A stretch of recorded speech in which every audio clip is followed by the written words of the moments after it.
मी तुझ्यावर खूप खुश आहे रानो. तू खूप भाग्यवान आहेस. तुझी मुलगी खूप हुशार आहे. माझी मोनू आहे, ती नेहमीच खोडसाळपणा करण्यात व्यस्त असते. पारो, तू इतकी काळजी का करतेस? ती अजूनही लहान आहे. तिला लवकरच समजेल. आता ती लहान नाही, ती मोठी झाली आहे. ती सोनूपेक्षा मोठी आहे, पण तिच्या कृत्यांकडे पाहून असे वाटते की जणू ती कालच जन्माला आली आहे. मला नेहमीच तिची काळजी असते. काहीतरी खूप धोकादायक करू शकतो. मोनो सोनूपेक्षा मोठी आणि सुंदर होती, पण तिचे कोणतेही काम चांगले नव्हते. सगळे तिच्यावर रागावले होते, कारण ती सर्व पक्ष्यांना त्रास देत असे. यावेळी पुन्हा पक्षी स्थलांतरानंतर आमच्या जंगलात येतील, कारण आजकाल तिथे दुष्काळ आहे. हो, आणि यावेळी पुन्हा आपल्याला या पक्ष्यांचे योग्य आतिथ्य करावे लागेल, कारण जेव्हा आपल्या जंगलातून दुष्काळ पडतो आणि आपण त्यांच्या जंगलात जातो तेव्हा त्यांना आपली फारशी काळजी नसते. सर्व पक्षी पूर्वेकडून येणाऱ्या पक्ष्यांची अधीरतेने वाट पाहतात. रानू आणि पारो देखील त्या पक्ष्यांच्या स्वागताच्या तयारीत व्यस्त असतात. मम्मा, तुम्ही मला सांगा की मी कोणते काम करावे? मला खूप बरं वाटेल. हो माझ्या मुली, तू फुले आण. जेव्हा पक्षी येतात तेव्हा आम्ही त्यांना अर्पण करू. हो मम्मा. सोनू तिच्या आईसोबत जंगलात खेळते, तर मोनूला काहीच कल्पना नव्हती. पारो मोनूला पाहते तेव्हा ती आणखीन काळजीत पडते. पक्षी, आपण पोहोचणार आहोत. मम्मा, मी खूप आनंदी आहे. माझ्या मुला, तिथे गेल्यानंतर तुमचे सर्व भय दूर होतील. जेव्हा रानू आणि पारो आमची खूप काळजी घेतील. लवकरच ते त्यांच्या गंतव्यस्थानावर पोहोचतील. आमच्या जंगलात आपले स्वागत आहे. आम्ही सर्वजण तुमची खूप अधीरतेने वाट पाहत होतो. धन्यवाद. आम्ही तुम्हाला भेटण्यासाठी खूप उत्सुक होतो. मम्मा, ही खूप सुंदर फुले आहेत ना? मुलगा सोनू, तुमच्यासाठी मी फुले घेऊन आली. पारो खूप लाजली, कारण तिच्याकडे मोनूचे कौतुक करण्यासाठी काहीही नव्हते. तिच्या मनात तिला मीनाचा मुलगा जुजू, जो तिच्या मुलीसाठी हवा होता, तिच्यासाठी आवडला होता. तूही त्याची प्रशंसा कर. मीनाला तुझ्या मुलासाठी आवडू देऊ नको. जुजू खूप हुशार मुलगा आहे आणि मी तुझे लग्न त्याच्याशी करून देईन. तुला स्वतःला बदलावं लागेल. पण जुजूला मनापासून सोनू आवडली होती. तिच्याबद्दल त्याच्या आईशी बोलतो. आई, आपण परत गेल्यावर आपण सोनूला आपल्या सोबत का घेत नाही? ठीक आहे, तर हा मुद्दा आहे.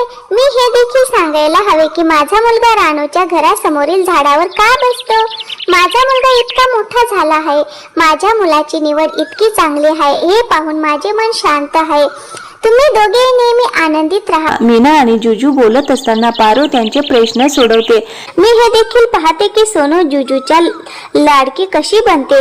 मीना, तुला माहिती आहे का रानू आणि सोनू किती हुशार आहेत? नाही काय झाले, ते सर्व चांगले असल्याचे दाखवतात, पण आतून दोघेही खूप धोकादायक आहेत.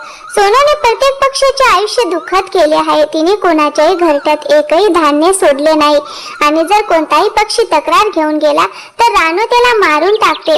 अच्छा, पण मला ते खूप छान आणि अद्भुत वाटते. हे सगळं एक ढोंग आहे. तिला तुमच्यात काहीतरी रस असेल, म्हणूनच ती तुमच्या समोर छान वागत आहे. मीनाला सोनू आणि रानू विरुद्ध केल्यानंतर पारो तिथून निघून जाते. मी सोनूला माझ्या सोबत घेऊ शकत नाही. पण काही नाही, मी फक्त सांगितले आणि मी तेच म्हटले. मी पारोच्या मुलीला माझ्या सोबत घेऊन जाईन. ती किती सुंदर आहे, तुला दिसले नाही का? पण आई, तू स्वतः म्हणतेस ना की सौंदर्य काहीच नसते. खरे सौंदर्य हृदयाचे असते. हो, मी बरोबर आहे. मोनू केवळ सुंदरच नाही, तर मनानेही खूप चांगली आहे. जुजूला समजले होते की पारो आणि तिच्या मुलीने त्याच्या आईला नक्कीच काहीतरी भरवलं आहे. मीना बहीण, काय झालं? तू कालपासून आमच्या घरी आली नाहीस. सोनूने तुझ्यासाठी खूप छान जेवण आणले होते. ते राहू द्या. तुम्ही तुमचा आदरा तिथे स्वतःकडेच ठेवा. जर तुमच्या मनात कोणाबद्दल वाईट भावना असतील तर तुम्ही ती व्यक्त करावी.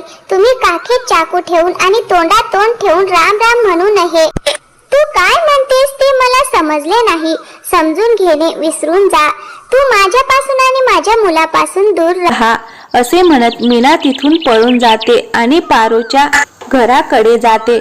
ती पारोच्या घरी पोहोचताच तिला मोठे आवाज ऐकू येतात. ती जवळ बसून ऐकू लागते.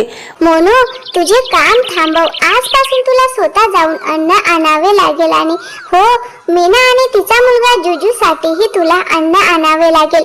असं कधीच होऊ शकत नाही. मी स्वतःसाठी धान्य आणणार नाही ना त्यांच्यासाठी. मी त्यांच्यासाठी धान्य आणणारा त्यांची नोकर नाही. जर त्यांच्यासाठी नाही तर किमान माझी काळजी घ्या. मी तुम्हाला आधीच खोटे बोललो आहे की रानू आणि तिची मुलगी खूप वाईट आहेत. कारण मला जुजू सारख्या हुशार मुलाला येथून जाऊ द्यायचं नव्हतं. मग मी काय करू? तुला मीनाची शक्य तितकी सेवा करावी लागेल. मी त्या दुष्टबाईला एकाच झटक्यात मारून टाकेन. गप्प रहा. जर कोणी ऐकले तर कृतीचे परिणाम वाईट होतील. मीना जेव्हा हे सर्व ऐकते तेव्हा तिच्या पायाखालची जमीनच सरकते. तिला खूप लाज वाटते. ती लगेच रानूकडे जाते आणि तिला सांगितलेल्या सर्व गोष्टींसाठी माफी मागते. रानू, माझी बहीण, मला माफ कर. मला खूप लाज वाटते. आणि ती रानूला पारोबद्दल सर्व काही सांगते. रानू खूप दुःखी होते कारण तिने प्रत्येक क्षणी पारोला साथ दिली आहे. बरं पक्ष्यांनो, आपली निघण्याची वेळ झाली आहे.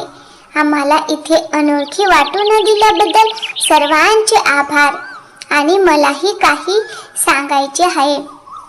रानू, मला सोनूला माझ्यासोबत घेऊन जायचं आहे, माझ्या जुजूची वधू म्हणून. पारो स्तब्ध झाली. पारो स्वतःच्या फायद्यासाठी इतरांना वाईट ठरवू नये आपल्या संस्कारात नाही. आणि पारोलाही खूप लाज वाटते. मीना, सोनू आणि तिचा मुलगा जुजू सोबत परत जातात. मित्रांनो, या कथेतून आपण शिकतो की आपण कोणाबद्दल वाईट विचार करू नये, कारण असे केल्याने आपण फक्त स्वतःचेच नुकसान करतो आणि चांगुलपणा नेहमीच जिंकतो.